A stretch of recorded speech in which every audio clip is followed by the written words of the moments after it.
In this short video clip, we are going to take a look at the syllabus. To find your syllabus, you click on the Course Syllabus tab over on the left-hand side, and then you click on the title Syllabus. This will allow you to download a Word document. Because it is a Word document, when you download it, you will want to decide where you're going to save it to. I have a folder for my COM 101 class titled 2020 Fall, so this is where I would save it. But you decide how you're going to organize your material as you save any documents that you download for this class. And then you simply click Save. This is the first page of the syllabus where you will see my name. You will see my email address if you want to email me using your regular email account through the college. I will mention right here too that please do not email me using a general email account such as Google or Yahoo. Always use your college email when corresponding with faculty members. Alright, so this is supposed to be an asynchronous course, so that is how it is listed. However, if students would like to meet with me using our Zoom feature in our course, I can set up dates and times that are convenient for students to meet with me. We can either do that as office hours or we can do it as a class group. I also could use the feature called Collaborate, which is in our course space, but more people seem to be maybe familiar with Zoom, and that might be our more practical choice. So I will look forward to hearing from you as to whether any of you would like that option. On the first page is a listing of the course description, and this was the course catalog description, so you need to read through this. I'm not going to read through this entire syllabus with you. I just want to highlight a few of the important elements of the syllabus that you should be aware of. Okay. Main thing is student learning outcomes and instructions. And this is basically, why are you taking this course? What do you hope to gain from this course?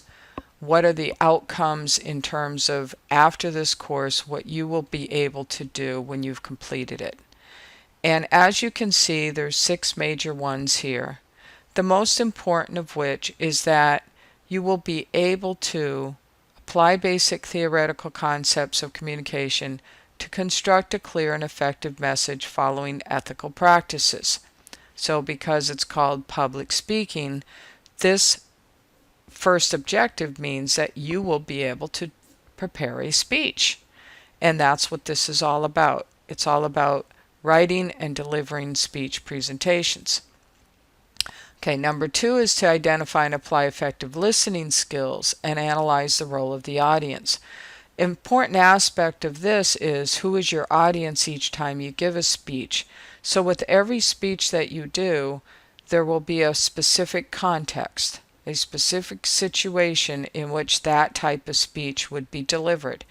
And with that, then you have to know who your audience is, because you will be tailoring your speech according to your listening audience. But then also developing listening skills is a very important skill to have as well. So part of this course, we will have some practice exercises, and you will be allowed to also listen to your peers in their speeches and provide feedback based upon your listening abilities. Number 3 is to utilize techniques to manage communication apprehension. Now, I think this is one of the most important right away at the beginning of the semester, because what this means is that you have some fears or anxieties about giving a public speech. And who doesn't? The top 10 things that people most fear in life, public speaking is listed as number 1. Fear of death is number 2. So I guess people would rather die than give a public speech. And some people who have high anxiety about public speaking, that's exactly what they say. I would rather die than give a speech. Okay, but in reality, of course, we wouldn't actually do that. But it just speaks volumes about how we feel about public speaking. So I wanted to make sure that you understand that I work with you on how to overcome your fears of public speaking, and that is something that we'll focus on throughout the course. Number 4, research, create, and deliver an oral presentation, adhering to the basic structure of introduction, body, and conclusion. Okay, so some speeches do have intro, body, and conclusion. Others are tailored a little bit differently because of the nature of the speech. But in terms of that, yes, you will create and deliver. And by create means you will have to prepare ahead of time an outline for that speech so that you know what you are going to say in the order that you're going to say it and have it planned out. As far as the research component goes, there is only one speech that you will actually incorporate research into, and that is your final speech at the end of the semester for your persuasive. You will need to do a little bit of research to do one of the other speeches, but that is research just to get you writing the speech, but not research that you put into the speech in terms of needing to do a works cited page or any of that that usually involves using research, say in a written paper. Okay, number 5, analyze and discuss the global and multicultural and technological influence on effective speech communication.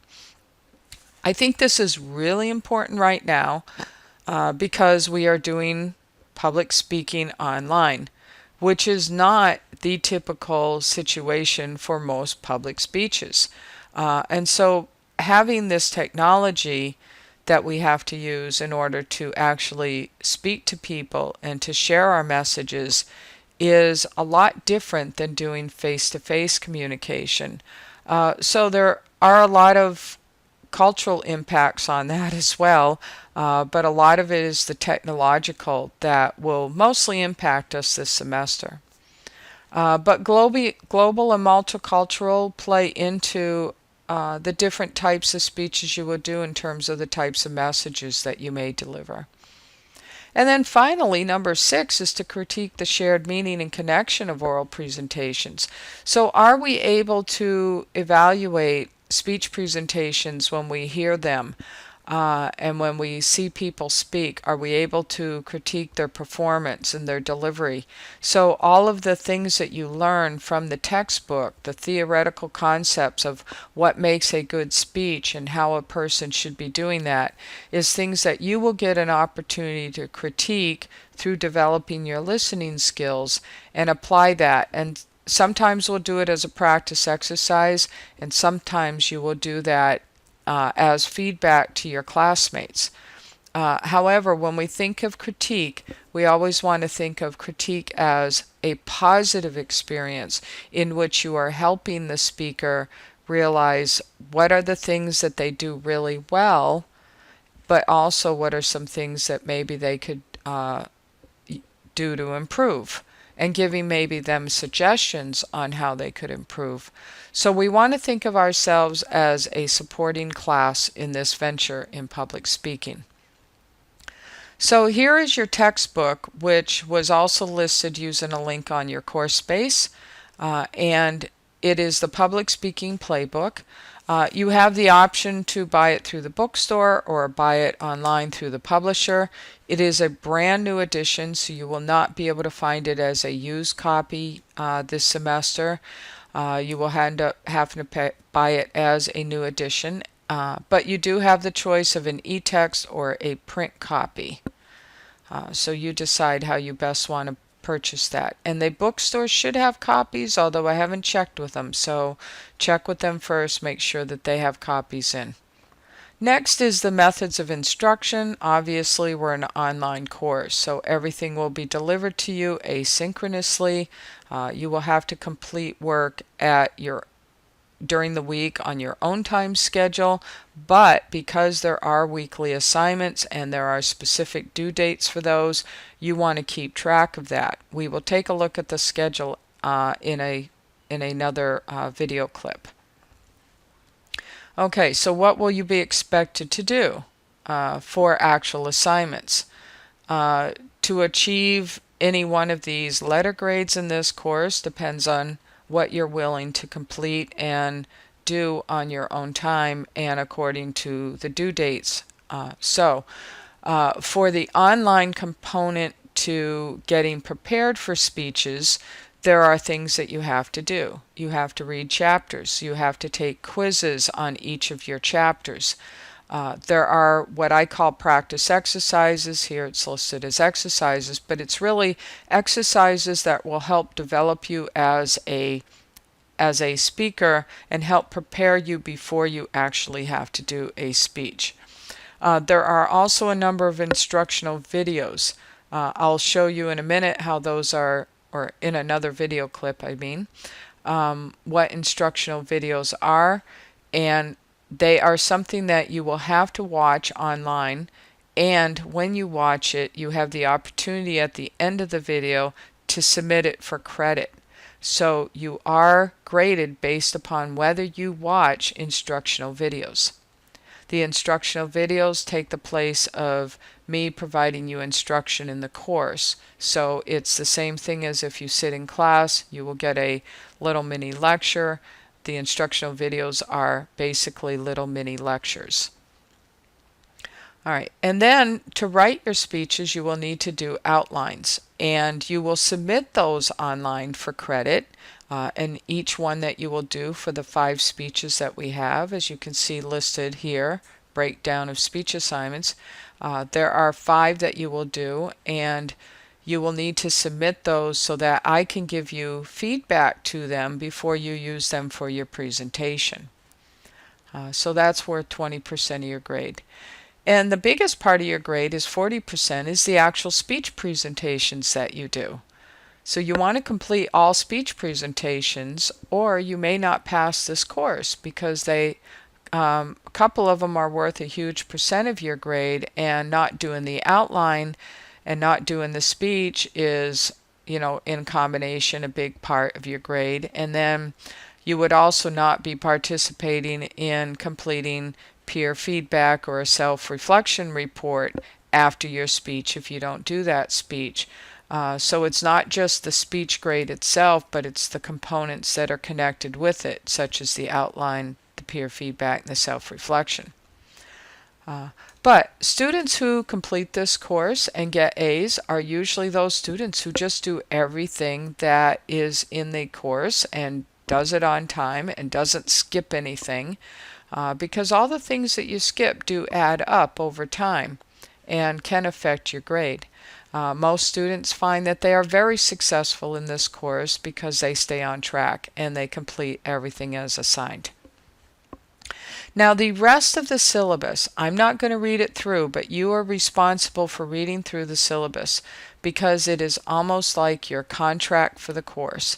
It basically says that because you're staying in the course, stay enrolled in the course, that you will adhere to the requirements of the course and complete everything as assigned. So there's information about attendance policy, getting things done, the withdrawal policy. A lot of this is all prepared by the college in terms of what students are expected to do, and there are links here to some of the resources that you can use through the college website that will point you in the right direction. So it's up to you to withdraw yourself. I'm not allowed to withdraw you at any point in the semester, so your grade is what your grade is at the end of the semester. If you do not think that you are successful in this course, you need to abide by the withdrawal policies if you decide to withdraw yourself. Interaction communication plan. I am going to go over these elements when I talk about the course layout with you, but read through them because they are basically talking about each assignment and how you will complete it. And then there's the technology and social media policy. So I think my biggest concern is that when we interact with other students and peers online, because there are some activities, and when you provide peer feedback to speech presentations, basic netiquette policies, and this is based upon etiquette policies that we generally would do when we meet with people face to face, but because it's online, it's called netiquette. And it's very important that we understand that we are all in the same boat in this course. We are taking this course together, and everybody's learning. Nobody is meant to be perfect and have a successful and perfect speech every time. People make mistakes, and it's only natural in public speaking for people to make mistakes anyway. So I don't expect anybody to ever be perfect. But the fact that we need to recognize that too as peers in providing peer feedback makes a huge difference in helping each other grow to be confident public speakers. Time considerations is what the expectation is in terms of how much time you should spend on a course.